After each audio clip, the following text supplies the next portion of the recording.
Seal পর্যন্ত রাস্তাটার খুব বেহাল দশা। এখানে রাস্তাটা পুনর্নির্মাণ করার জন্য সরকারের প্রতি দাবি। এখান দিয়ে প্রায় প্রতিদিন লক্ষাধিক ট্রাক, বাস, গাড়ি ঘোড়া, যানবাহন চলাফেরা করে। গাড়ি ঘোড়া চলাফেরা খুব কষ্ট। তারপরে পাশে হাট। তারপরে একটা লোক অসুস্থ হইলে হসপিটালে নেওয়া যায় না, গাড়ি ঘোড়া চলতে পারে না। আমরা খুব অসুবিধার মধ্যে আছি।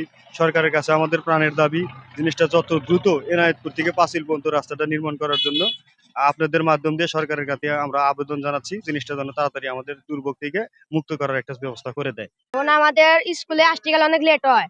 আগে রাস্তা ভালো ছিল, আমাদের ৫-৭ মিনিটের মধ্যে আসতে স্কুলে আমরা আসতে পারতাম। এখন রাস্তায় ভাঙ্গা, সেই জন্য আমাদের ২০ মিনিট ৩০ মিনিট এখন স্কুলে আসতে লাগে।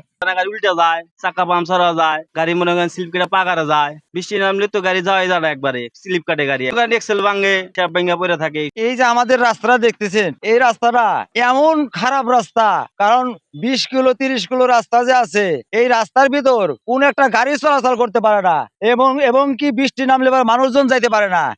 আবার রোদ উঠলে পারে ধুলা বালুতে আশপাশের বাড়িগুলায় মনে করেন যে এমন অবস্থা যায়, বাড়ির ভিতর ভাতও খাওয়া যায় না, এরকম অবস্থা রাস্তা। আমাদের এই রাস্তাটা অতি তাড়াতাড়ি আমাদের এই নির্মাণ কাজ শুরু করার জন্য আমি সরকারকে আবেদন করছি।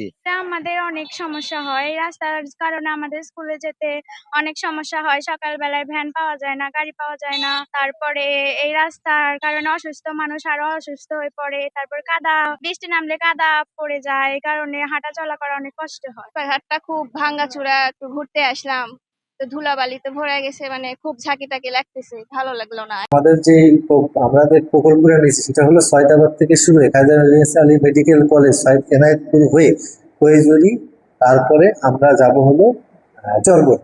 এই পর্যন্ত আমাদের মোট হলো ৪৫ কিলোমিটার রাস্তা নির্মাণ। এটা একটা প্রকল্প ইতিমধ্যে প্রক্রিয়াধীন আছে। আমরা যেটা করবো এটা হলো এনায়েতপুর থেকে কৈজুরি হয়ে চরবনিয়া পর্যন্ত বর্তমানে আছে, এটা হলো ওয়াটারবোর্ডের পা, এই মাটির রাস্তা, যেটাকে তারা রিসেকশনিং করছে। এখন আমাদের যেটা টার্গেট সেটা হলো আমরা একটা নতুন করে রাস্তা নির্মাণ করবো। এই রাস্তাটা নির্মাণ করলে ওই অত্র এলাকার মানুষজনের অনেক সুবিধা হবে। এই জন্য প্রকল্প প্রস্তুত করা হয়েছে বলে আমরা পাঠিয়ে দিব। এটা যত দ্রুত সম্ভব, এটা যদি অনুমোদন হয় তখন আমাদের কাজ করলে সাধারণ মানুষ উপকার পাবে।